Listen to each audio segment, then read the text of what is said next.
Okay, team, we're back. Give us a thumbs up or a thumbs down or an exterminate. Okay, if it's not good to go. Is it starting now? Can they hear you? Is it starting now? Yeah, it's starting now. Give us the audio. Audio. G'day, Matty. How you going, mate? Can you hear me? That's what I'm just checking. Exterminate. Tony gave you an exterminate. Okay, I'm not sure if that means I'm still exterminating or not. No, they're giving you an exterminate because you said give me an exterminate. Oh, there you go. Here we go, team. Righto. Thumbs up. It's a bit crackly. Keep going. Okay, Daz, there's one thing I'd like to say to you as I go Miami Vice just for you, Daz, the land of no collars. I'd catch a grenade for you. Oh, I'd catch a hot coffee for you. That's terrible. Guys and gals, so here we are. So we were talking about leadership. For those that didn't see the first one, go and check it out. I believe that it was heartfelt, it was pitched, it was unscripted, and it came from someone who's seen terrible leadership, followed bad leadership, that mostly came from politicians, and I've seen some really bad military leadership. But it's easy for me to say because I've never really been a leader other than a direct commander for a section of infantry soldiers. And now I'm a leader for a family, but my family is broken, which means maybe my leadership wasn't good enough. But I do know that my ex-partner and my little girl know that if the rubber meets the road, that Dad's going to get him out of trouble. Exactly, and it's not broken. It's just different. It's just different, huh? Zane, Billy Zane. In case you're sitting in front of a fan. I didn't know you were a fan, Saga. Oh, sorry, Sage. That's a beautiful name, Sage, actually. It's a lovely name. Yeah. Guys and girls, so leadership. You've got to understand, if you want to be a leader, you've got to be able to prepare when you go for your OSB Officer Selection Board, which will probably start being in face-to-face now, that you're going to be doing a selection board with people that have already achieved their status within either the Royal Australian Regiment or the Army, the Australian Army, probably have operational service. I'd imagine they definitely would have, be at least a captain. And they're going to be asking you some set questions. There's some questions they're definitely going to ask you. Okay, and that is, what makes you think you're a leader? Okay, the other one is, what examples of leadership have you had in the past? Another one might be, who is your most inspirational leader? Don't bring up Monash. Don't bring up Chevelle. Don't bring up Brigadier Grant. Don't bring up Cantwell. Definitely don't bring up Morrison. Don't bring up someone that they know. Yeah, so it's all a bit low picking fruit. Dig a bit deeper. Yeah. There's plenty of interesting leaders out there who you probably hardly even know the name of. That's it. Caswell is spelled with a C. Bring up someone from ancient or middle history, someone they may not know enough about, and you've always got to go to, okay, hardcore history for that. That'll give you all the results you need. And the best commanders always knew how to spot talent, didn't try to do it themselves all the time. Yep. What do I write here? Okay, YouTube explain, employment, Australia. Okay, that's another one. Okay, what else do we have here for you? Yeah, I like what Dave just said. What do you say? He said it's not enough to talk about leadership. You need to be able to demonstrate it. It's a doing thing, isn't it? It is. People don't say, I'm a leader. You just know. It's what you do when no one's watching. It's how fit do you look. 'Cause if you turn up and you don't look fit, you've already told me you're a slob when I wasn't watching. What are you going to be like when I'm not watching next time? Are you going to let it go again? Are you going to be just fit enough to get into the uniform, to get the pay, and then let it all go again? Yeah, exactly. You know, the best way to show your soldiers that you're a leader is when you turn up and you look like an inverted corn chip. You know, where you're wide across the shoulders, narrow at the hip. No fatties as officers, please. No, please. lead by example. Yeah, because they can't physically see what you're capable of until you demonstrate it. But before you demonstrate it, whether it be a fitness test where you blast them with your prowess on the battlefield or running because your body is not yet aged, Yeah. have some compassion. Speak to the families. Yeah, Okay. exactly, because you're the one who'll be writing them letters. Yeah. And when you go to RMC, also understand that they will determine the corps you go to based on your decisive capability to make adverse decisions promptly in a minute, in a very small amount of time, Yeah. righto, in adverse conditions that need to be done right now. Yeah, exactly. You're going to have to be able to audit, assess, and Execute. figure out what you're going to do and how you're going to use the things available to you to do that in a very quick amount of time. Like, that should be automatic thought. And there's no excuses for a failed mission which might not have been able to be passed in at all. They might give you an impossible mission, but the expectation is that you're able to do a mission analysis and from that determine through the information that you do have what is a risk to your plan, where does the enemy's strengths overlap your weaknesses, what is ways to mitigate the risks that are part of your plan, and then from there determine a course of action, a second course of action, and sometimes a third course of action. And they might listen to 3 platoon commanders that have been given 24 hours to go and work on a situation and come in. Platoon Commander 1, give me a back brief now, formal back brief. At the end of that, what was your mitigations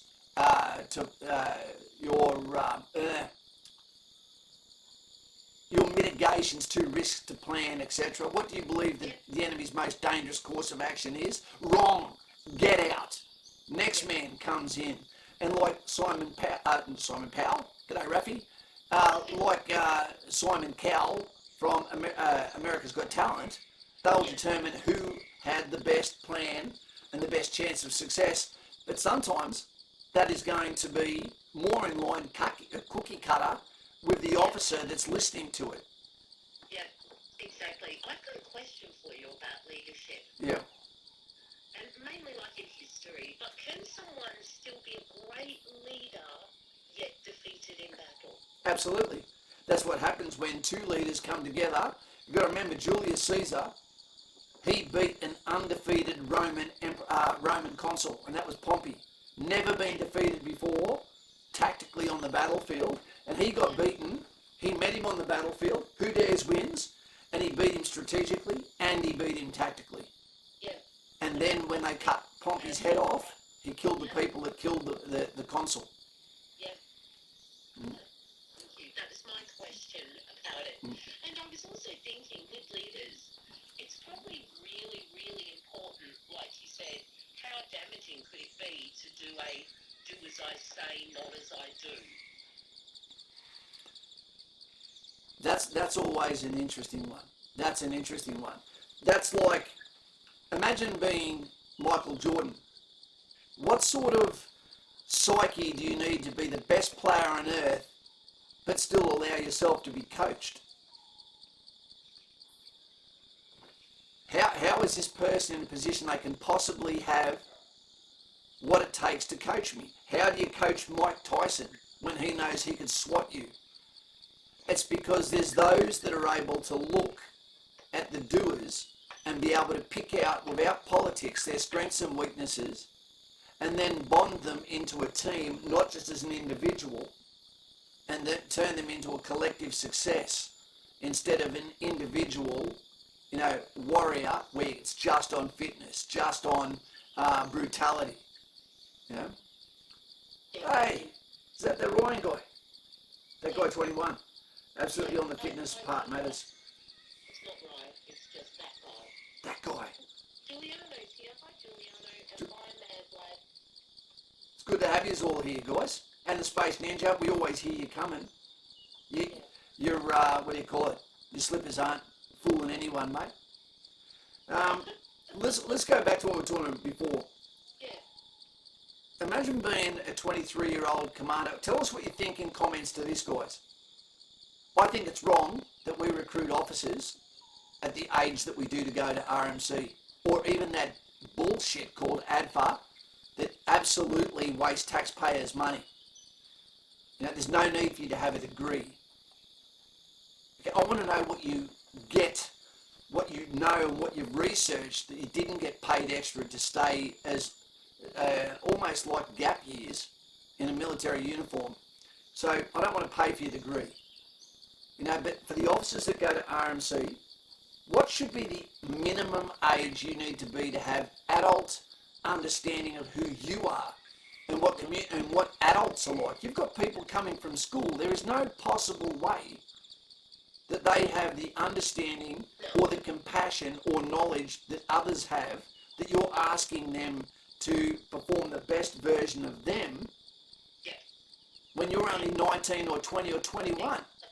Yeah, and you're actually asking them to look at the human tools in front of them, and I mean that in the nicest possible way. The human tools, all the variables of whatever they're facing, and we're asking them to allocate resources, to delegate, tasks, to use that stuff to the best of its ability. And I'm not sure someone very young can even understand that sort of thinking. Ooh. So we've got universally 25 here. Yeah. Oh, that's close. That'd be close, because then they've got life, but I think that I know that's when our frontal cortex is developed. I'm thinking more about 22, because you've got to remember they're going to be 23 and a half when they get out of RMC. Yeah, but with the extra training, 22 would work, but definitely over 21. Well, in the UK Army, you're discharged after 20 years. Yeah. So that would make you 45. By those metrics, if you're not a general by then, probably fair enough. Yeah. 25 would be a good age. What about for enlisted soldier? 17 is too early. 16, we've got people getting ready. Too early, especially in today's society. You should have to be 18, at 18 before you start the enlistment process. Otherwise, we're actually chicken hawking people and preparing them for potentially life-ending combat on the eve of turning 18. And that's too young in today's day and age, I believe. Especially for someone else's plight. Okay, because this officer has to be able to write a letter. Could you imagine a 21-year-old writing his first letter to a soldier that returned on his shield that was 37 years old, and a 21-year-old is writing a letter to his wife and 4 children? Yeah. Well, imagine even the toll on someone at that age. It's regardless of how bad the letter might be. Imagine the toll it would take on the kid. And I say kid because from where we're looking, 21, 22, 18 is like a kid. Yep. Oh, I'm 50 and I feel like a kid sometimes, and I love it. Yeah, same. We're trying to be like kids. Yeah. It's a tough one, but I reckon somewhere between 22 and 25 is fair enough. Given that 20 years on top of that would make you 45, fine. 20-year career, 45, pretty good. Yeah, that's pretty good. And then they can still maybe even have a career beyond that because they would be total old codgers. We've also had enough time to show that you've got leadership. Yeah. If you haven't got a prison sentence, then maybe, okay, we gave you enough time to stand on your dick, you didn't do it. USS Wasp. Yeah. Go out, get drunk, meet some girls, have some fun, sleep with a man, 24 at least. He did not say that. He meant it. I looked between the words. Little thoughts in there. As soon as I saw USS, I thought, now he knows how to spank a cabin boy. We're not gay. We're trying to save water in the shower. Yeah. And so, Simon, at the very least, they need to have been employed. They need to have had time to stand on their going out, so to speak. I don't know. Because it's an attitudinal thing too, that you're going to be the same age as those you'd normally call brothers. And when you get to the military, you've got to remember that the first thing that happens is you get told, do not be seen fraternising with the men, okay, and the females, that you're commanding. Now that can be very hard, that the only people that you're going to have to talk to might be 5 or 10 years older than you in an officer's mess where you're going to pretend to like olives and red wine. Little sandwiches, little cucumber sandwiches and dainty cakes. Yes, sprinkles, please. But imagine the eye contact. I've had this with soldiers before. The eye contact when you're a commander, junior commander, whether you're a platoon sergeant, whether you're a lieutenant, whether you're a major, whether you're a lieutenant colonel, whether you're a company commander, etc. You still have to look in the eyes when you get the mission, and then you have to turn around without giving your opinion on the mission, and you have to call the soldiers in. And it normally starts with a warning order. Okay, lads, that's how it always starts. Okay, game on. What's happening? You'll find out soon. Here's a warning order that lets you know that who, where, what, when and why, okay, that are going to be in and normally part of the mission statement. And if it says destroy or clear, then you're probably going out for the role that you joined the army for, to seek out and close the enemy, to kill or capture him, to seize and hold ground, to repel attack by day and night, regardless of season, weather or terrain. One thing you do know is you're going outside the wire. And you have to be ready every day for the worst day. And that's why we prevail, because that's what we do. You have to trust the training, you have to trust the rehearsals. And one of the biggest things that you have to trust that I put in here, where are we? A little bit of wisdom. It came to me like a lightning bolt, is you need to be able to lead through restraint. What do I mean by that? This thing called micromanaging, where an officer will give you the orders and then basically sit on your shoulder, trying to talk your way through it, land the plane, not in the Hudson, Tom Hanks, you dickhead. And they're going to try and talk your way through it. You give the order, and then you know whether you can trust that person. If you can't trust them, you should have sacked them before now, because you've got that job too, even in peacetime, to sack people. So lead through restraint, give the order, and then step back. All the time that you had to train your soldiers is where you build this trust. You fail in peace so that you can succeed, okay, when the time comes up. So leading by restraint means identifying talent, promoting the right people. Australian Army, guess what? We don't do it. We promote based on numbers. I'll tell you something else. Let's take Jay Hayes as our guy. Yeah, let's do that. G'day Brody, how you going, mate? I guarantee when Jay Hayes joins as an enlisted man, not as an officer, that he joined for the adventure, for the mateship, for the equipment, for the travel, and for the fun. Not one part or ingredient in Jay Hayes, Westside, not cerebral palsy, in his expectations of joining the military for a career spanning potentially 40 years, did he really consider paperwork, administration, or promotion. If that comes, it comes. They either want special forces or they want adventure. Okay. They don't ask for the promotion. If you want promotion, you normally ask to be a leader, to be an officer. So one of the funny things that happens is Jay would just say is a perfect soldier. Fantastic.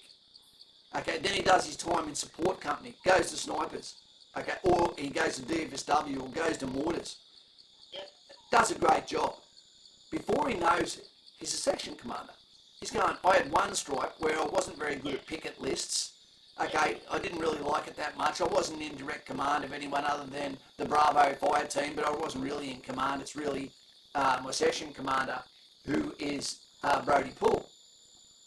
But I always reckon I could do better than Brody, but I'll get my chance in the end. And then all of a sudden, he's a section commander. So now there's an expectation that he knows how to do certain amounts of administration for his soldiers. It sucks. We should have a clerk for that. The soldiers, like police, their time is in the street. It shouldn't be doing paperwork. Even if it means we get some civilian APS workers that come in that get attached to every platoon. Exactly. That should be one of the first things they're privatising. And I was going to, just after hearing what you said, and I've seen this in the tattoo shop, and I know it's not exactly the same, but there is a pecking order, and there needs to be for a reason. And it's when isn't a leader, but they still display leadership qualities. Yep. And when you're the leader, you can see that in them. Absolutely, identifying talent, and that's when you can say to that person, there's 2 times we give more rank to someone when they're a shit fight. We might give it to them to give them responsibility, because that's the quickest way to shut up a big mouth, is like the teacher saying, here's the chalk, you take the class then. They can't do that to me, because I'd say, yep, no worries, give me the chalk, can I have 2 pieces please?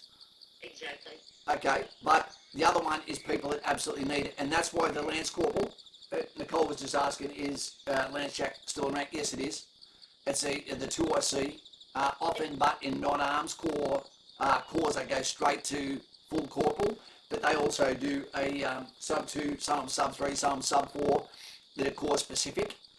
But there should be a way of saying, I am promoting you right now based on your excellent performance, and you don't need to do a course to have that rank, because I want to be able to rip the bastard off just as easy when you let me down. What better way than to promote someone on the spot? When we get back, Clark, fix his pay up. You just got a promotion. You can go and thank your missus, or your missus can thank you in the proper way. Hello, sailor. Sorry, section commander. What happens when you become section commander? You're going to get a posting to another platoon in another company, because they can't have people that used to call you Macca now calling you corporal, even though they'll call you Macca still, not corporal, because you still call your section commanders by their first names or earned nicknames, whether that be good or bad. But from there, what's going to happen is they'll get a choice of going to recruiting or Army Reserve for a rest, or you go and do the hard yards and you go to Kapuka as an instructor, or if you're really good at what you do, you go to the School of Infantry.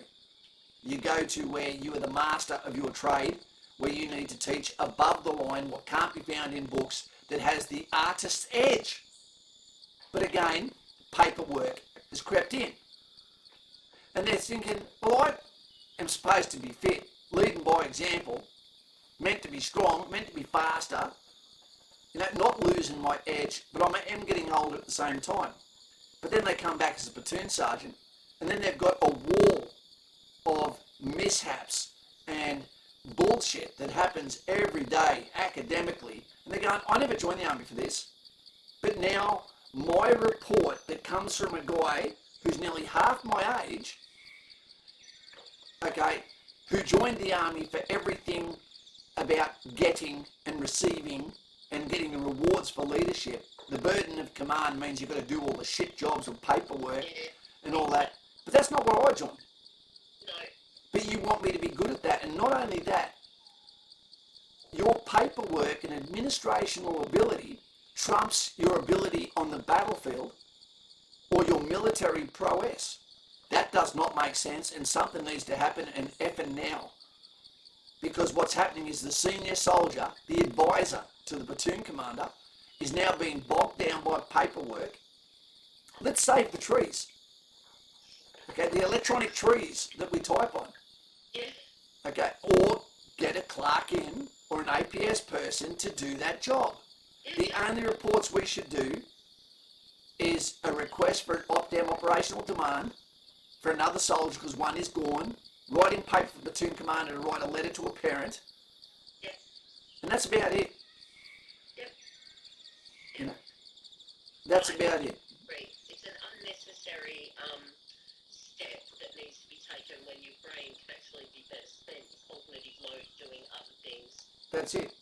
And there is nothing better than the power of the footstep of the platoon sergeant that is looked up to by his men when they see them training, when they see them walking over and saying to the section commander, okay son, I get it. Do you mind if I add a little bit in? And not being rude, you show through knowledge, through expertise, through staking a weapon system, through showing the section commander, 2IC and the soldiers without being rude or condescending, that you know a different way of doing it, that you know how to put the carburetor back together blindfolded, that you've still got it what it takes, that your teeth are still sharp. And every time that platoon commander looks at you and knows that you are the bastion of his reputation and and the knowledge that he can't get from a goddamn effing book, that you have some tricks up your sleeve. That when he leaves you a job, when he comes back, he knows that he's in good standing, and you've done something that he can't do because you've learnt something through repetition, through talking to people similar to yourself over the past decade or so, and probably learnt it at the School of Infantry. It is impossible to learn at Kapuka. You will not become a better section commander by going to Kapuka. Yep. There's a good question here for you if you want it. Send it. Okay, Brody Paul said, Kaz, if you could make 3 major changes to the Australian Army, what would they be? The first one, Yep. I'd bring back the second lieutenant. Right?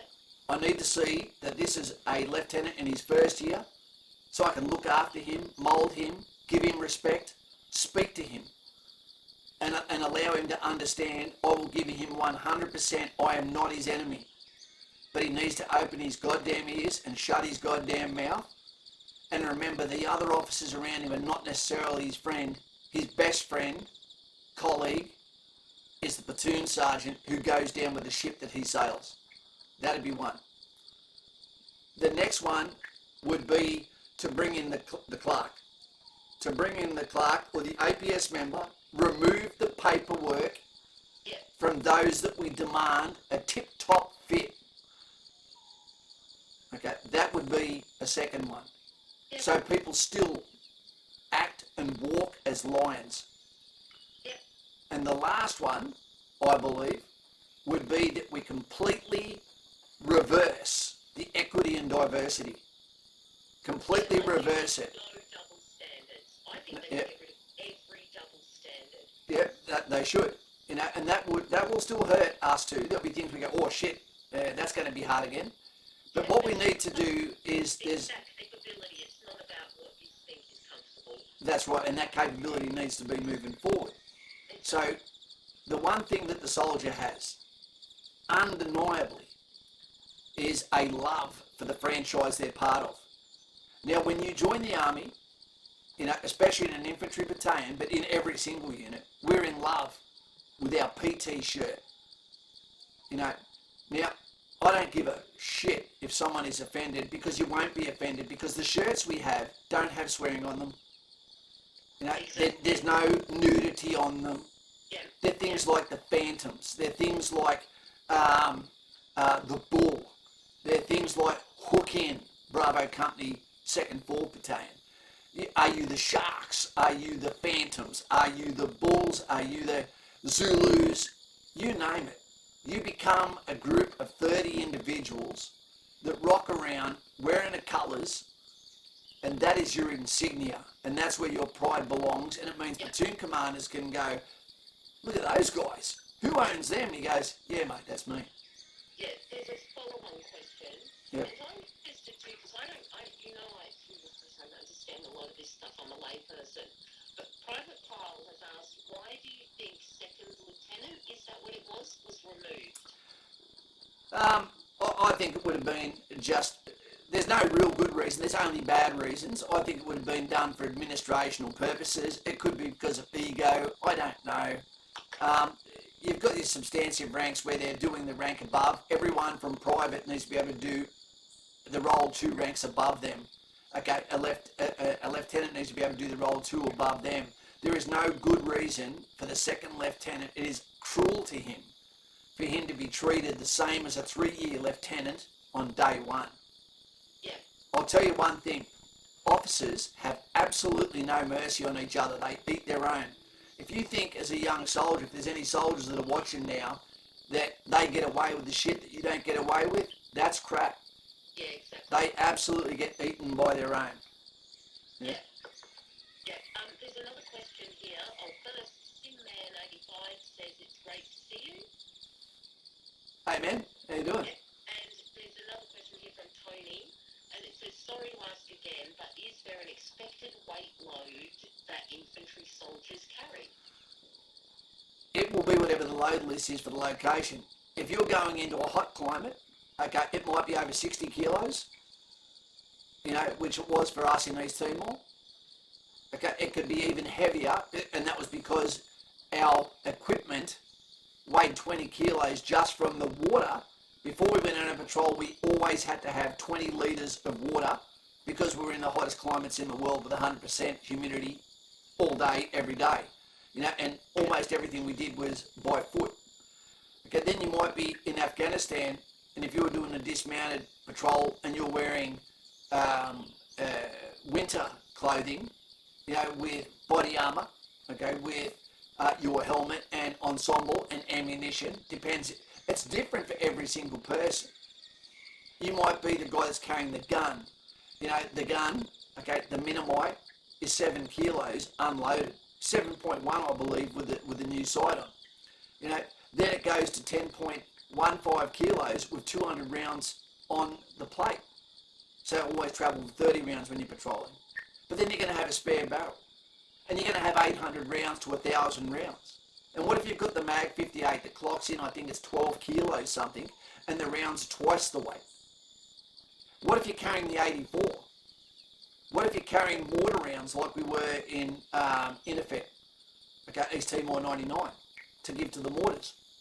Okay, what if you're carrying a bipod or a tripod? What if you're carrying shovels? And I don't mean the entrenching tool known as the ET, which is not a Mexican. Okay, there's all of these different things. But let me tell you, your equipment, when you're on operations, for the first month especially, will be over 60 kilos. If you weigh under 60 kilos, you won't make it because you will lose weight. You will be unable to keep the fat on you. It is really, really hard yakka, and that's the reason why I say women under no circumstance should go for combat course. No, exactly. And that's not to be cruel. That's looking after you in advance. Yeah, exactly. Exactly. Okay, can we get back to chat for a second? Yeah. First, Marianne is here. Hi, Marianne. And first, Sim Man said he saw you the other month in Westfield. He was going to come up and say hi, but was too shy. Throw something at me. Go, where's your mask? Yeah, because you've had some lovely experiences of people, like girls and their mums and that, coming and saying hello to you. Everywhere we go. Even the train station. Yeah. Yeah, thanks, Kane. Hey, Kane, how you going, mate? Not too cow, mate. Yeah. Yeah, that's the northern parrot for those that don't know. Yeah, the next question is from Dino Frog. Good name. Kaz, what do you reckon the average age of RNC cadets would be, like he's talking about today, right now, just so we can get an idea of what 20? age they might be? 20? Between 20 and 21, I'd reckon. That is still young though, isn't it? Well, they need you to go in there young for the wrong reason. It's so that they can look at you and say, if your career works out for you, how old will you be when you're a general? Now, they shouldn't be taking into account staff, college, age, etc., which you have to normally have been to university to have achieved.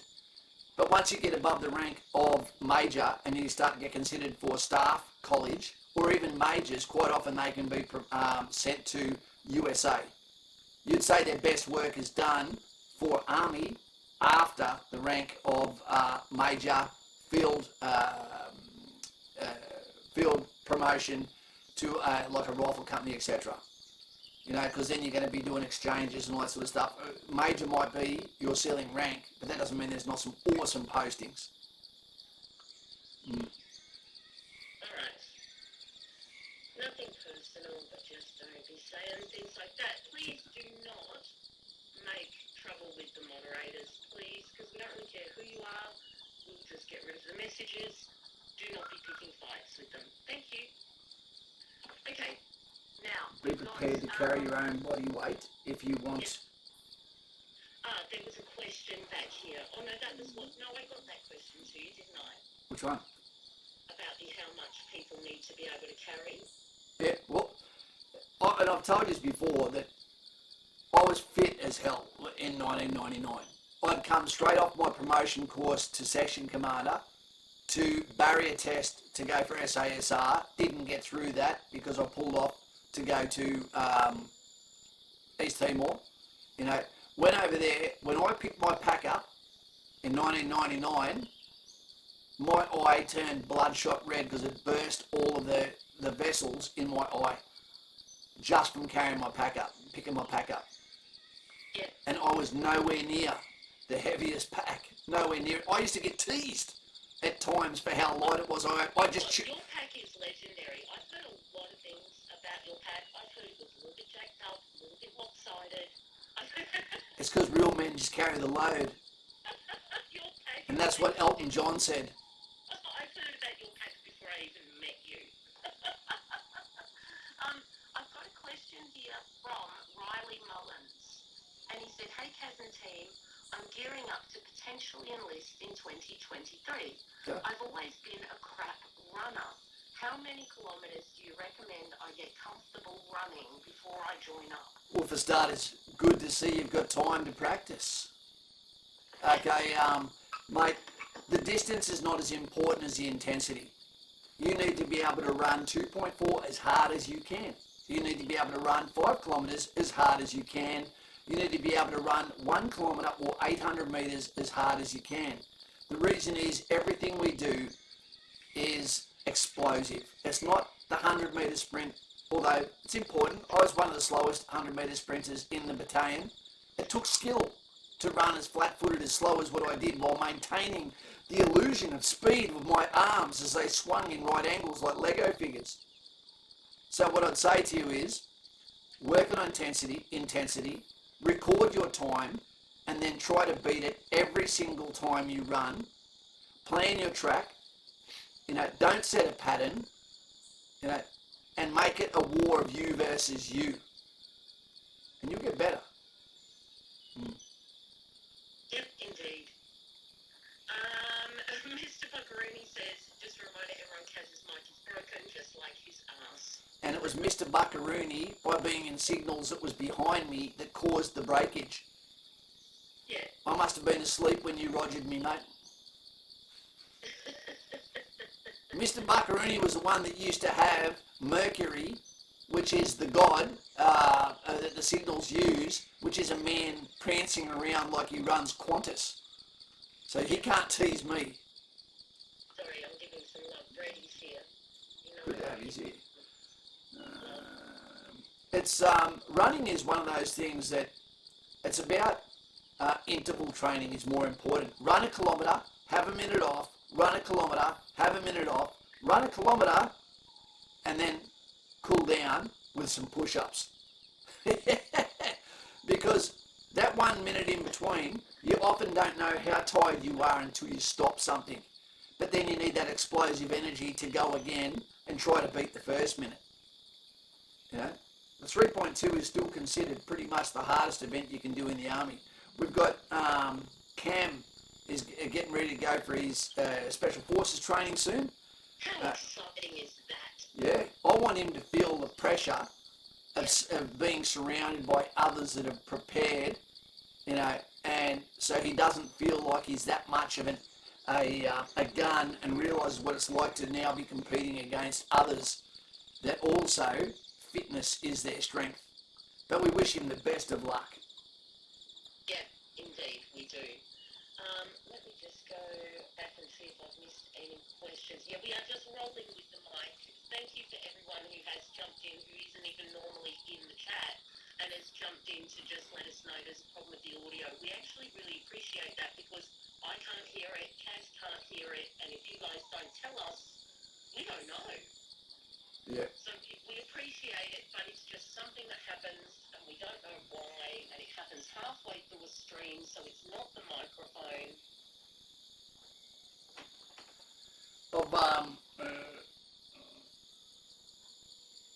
Okay. This is PT. He said he was fit as well, mate. Now he's just a busted old man. Oh, come on. I even got a message from Hillary Clinton just saying, fix your audio.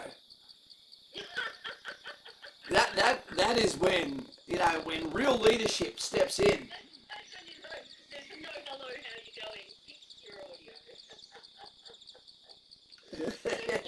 What we could do to fix it, frankly. Yeah, at the moment, we're being played with, I think. I'm not sure. BP is hard. It is hard. Let me give you a quick rundown what happened to me on Australia Day. Yeah, do that. This was a really tough one for me, guys. Okay, I wake up every day. I've got an explosive temper. You know, you just don't see it. But what happened was, on Australia Day, I went over to see my daughter at 10 o'clock in the morning to start the day with a big smile. I didn't get out of bed at that late, she did. I picked her up, went over, there was a guy who was pretty fly for a white guy, the manager at McDonald's for the shift. I walked in, what I did, I put my hands up in a goodwill gesture and said, mate, before I give you my order, I'd just like to say, happy Australia Day, buddy. Sorry you're working. I hope you have a great day for you and your team. So this kid that looks like he prays of the year that he's going to have his first sex looks at me with the eyes, and all he did was blink, and that was it. Great. I gently, Not even a you too, or nothing, there was no emotion, no emotive. I gently cursed in my breath and said to him, okay. And I gave my order. I took in everything, Jack Reacher. In 20 seconds, the phone will ring. But what is going to happen is, okay, and he said to me, is there anything else? So now I know that he's not mute. I went, yes. I said, taking into account that you are the shift manager, I strongly suggest that you let everyone know that Happy Australia Day when they say it to you especially first. This is a hallowed day, a fantastic day, where he said, but some people get offended.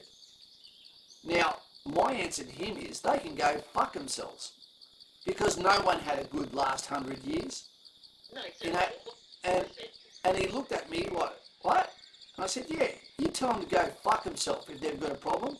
If you've got a problem with Australia Day, there is nothing anyone can do to ever make you happy. You're a natural born whiner. Every one of us lives like a king compared to what people lived like 30 years ago. We have less in common with those that were born 50 years ago than well, they've got more in common with Rome than what they have in common with us. You know, we live a blessed life, you know.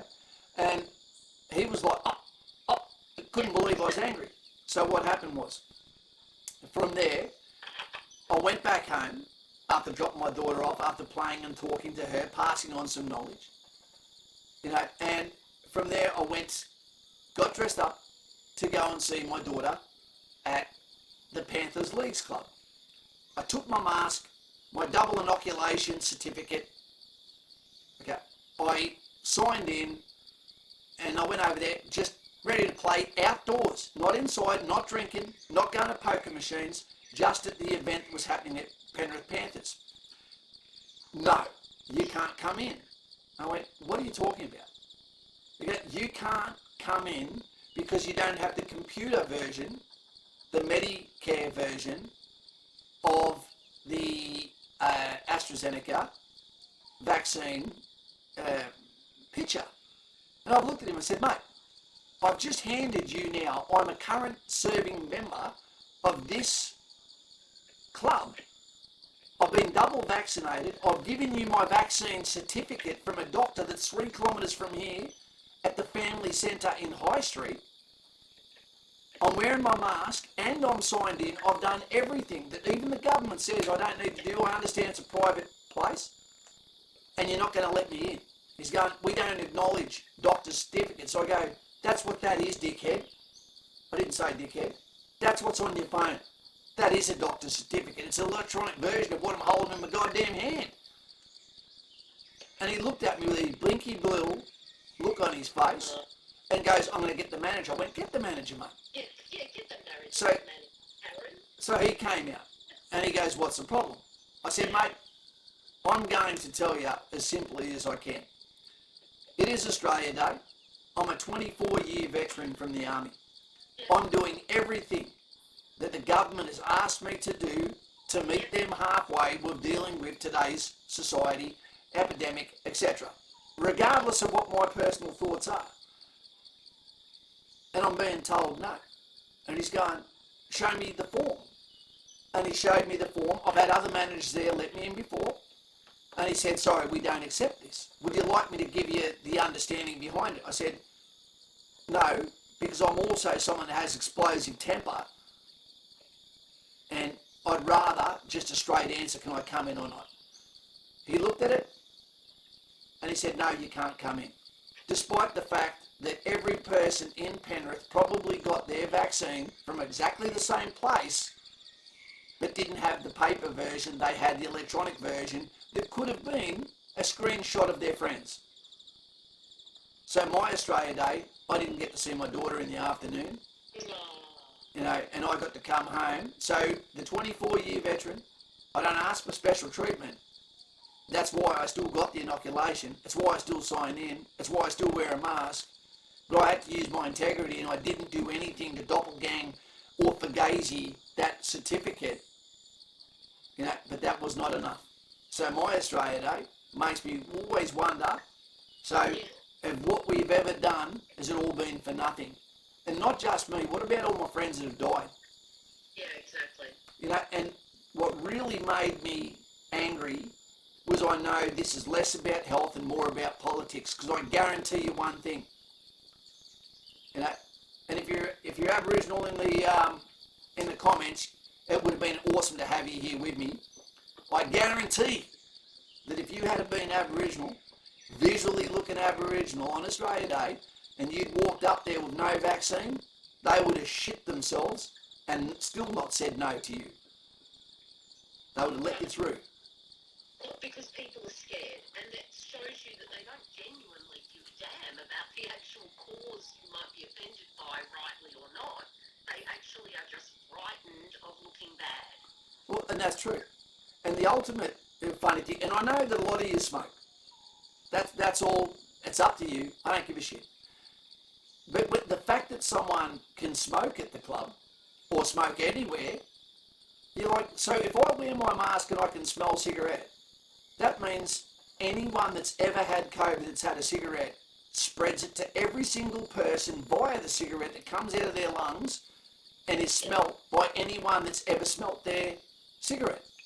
So they can have COVID, be locked up at home on a balcony and still spreading it to all of the houses around them because it travels on cigarette smoke, but nothing's said about that.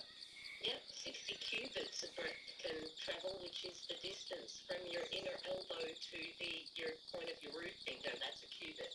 Yeah, but it's even further when it travels on cigarette smoke because it comes straight from your lungs and it becomes a vector, and wherever that smoke gets carried, it still carries the whatever. But anyway, so that was my Australia Day. Mr. Buckley is confused. Do you not have the certificate on your phone? No, I don't, because even Medicare, when I went to Centrelink, and then it ended up costing me $60 for the Patreon guys. I gave $60 to a guy that was crying in there because he didn't know how he was going to pay his rent. So we gave him $60 as well. God bless him. He had a colostomy bag and everything, the poor bastard. But when I went in, they couldn't work it out. My ex-partner is an office administration manager, and mine, for some reason, she cannot work it out. I nearly smashed a phone, have not been able to work it out. It just not, and these are all people that have been able to do this for a job and can't work mine out for some reason. So I have to go back into Centrelink. It's going to cost me another $60 as I give to someone who's down on their luck. Yeah. But I'm telling you guys, you can go out any day and still try to be the best version of yourself, and it feels like the Truman Show at times. I didn't lose my cool. I didn't affect someone else's day. Yep, exactly. Exactly. And that's how you become the better version of yourself. You don't do it by sitting there and saying it. You do it by doing it. Yeah, but how many times can you be the better version of yourself before, after a while, you just become a compliant dummy, and you end up cuckolded to your own rules of engagement. Everyone has their own version of themselves. Everyone has their own potential, But I'm glad you didn't Hulk smash, because wouldn't that just make more trouble for you? Well, the reason why I deliberately didn't lose my cool, and I never used swearing, was because I'd actually stated I am a 24-year veteran of the Australian Army on Australia Day, who is vaccinated, who has a mask, who is signed in, who is a member of your club, who is not allowed to come in on Australia Day. Yeah, and because you have the thing from your GP, right? You have Yeah, but straight from the GP. It's got the phone number on there saying, ring me if you have any problems. And every one of them has said, and Ripples, the pool in Australia, in Penrith won't let me in either, to exercise in the pool, even with the inoculations, with everything, because they say, How do I know it's not fake? You're going, because the number says ring me. Yeah, just ring And they're going, oh, I'm not willing to ring. You go, well, what if I, as a veteran of 24 years, was asked to go overseas now and said, well, I'm not willing to help that culture. I'm not willing to go outside the wire because I had a close contact with someone a year ago. Yeah, exactly. I don't get to say that. I do what I'm paid to do, you know. Exactly. Bye, Carlo. Yeah, we're gonna go anyway now, but I'm gonna go and ring my little girl who's staying at her auntie's house. But guys, I didn't want to leave you on that bitter sort of pill. You know, but this guy could have quite easily have said, mate, you've got something that says you're a member of this club. What I want you to do is give me the promise we're not going to find you later in the gaming lounge or lingering in the bar after you told me you won't. You've been army, so I'm gonna hold you to your integrity. What I'm going to do is I'm going to walk you to the back door to where you say your daughter is, and I hope you have a bloody great day, mate, and happy Australia Day, and I love your t-shirt. Yeah. Have a good one, bro. Because he's the manager, he can make an executive decision right there. Yeah. And he made an executive decision, and that was to choose in action. Yeah, exactly. They don't just say it to everyone, just say it to this dude. It obviously matters. Yeah. Yeah. Joshua, if that's how you would have acted, I bet Kaz was glad you weren't there with him. Wouldn't need any other trouble, you know, being launching into fights. Guys, my little girl is ringing. I've got to go. Then let's get out of here. Sorry, team. Bye-bye. Love and respect. Leadership. She's the commander. Wait. Hello? Hello, Dave.